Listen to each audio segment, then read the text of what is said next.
नमस्कार मित्रमैत्रिणींनो, आज मी तुम्हाला दाखवणार आहे ज्वारी म्हणजेच जोंधळ्याची भाकरी।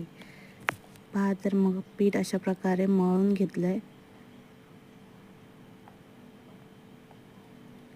हे पीठ गिरणीतून दळून आणलेलं आहे। घरघंटीवर पीठ हे जरा जाडसर दळलं जातं, त्यामुळे भाकरी भाजताना जरा प्रॉब्लेम होतो।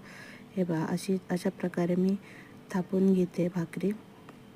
पीठ लावून मध्ये मध्ये जर हाताला भाकरी चिकटत असेल तर पीठ घ्यायचं किंवा पोळपाटाला तवा, बिडाचा तवा आहे हा, मी त्याच्यावर भाकऱ्या भाजणार आहे। तो गरम करत ठेवला आहे तवा। ही भाकरी पूर्ण भाजून झाली आहे, थापून झाली आहे। तवा पूर्ण गरम झाल्यावर भाकरी त्यात टाकली, लगेचच पाण्याचा हापका मारून घ्यायचा आहे।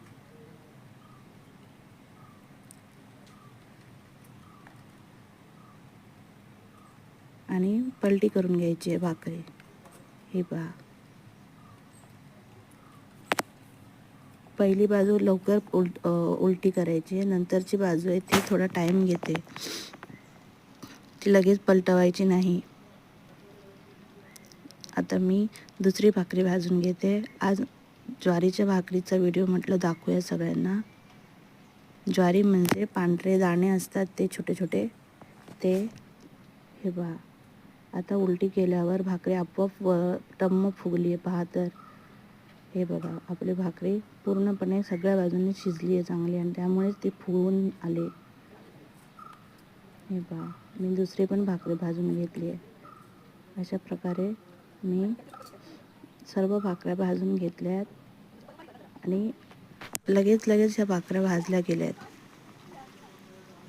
जास्त वेळ लागत नाही, हाताने थापून भाकरी पटकन होते।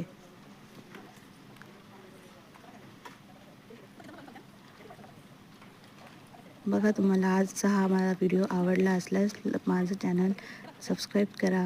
हे पहा, मी 4 भाकऱ्या भाजल्यात, त्यातले तुम्हाला दाखवते मी भाकरी कशी सगळ्या टम्म फुगून 2 पापुद्रे कसे वेगवेगळे झालेले आहेत। अशी भाकरी सगळ्या बाजूनी पापुद्रा निघाला पाहिजे भाकरीचा, तरच ती भाकरी चांगली शिजलेली असते, नाहीतर साईडने कच्ची असते भाकरी।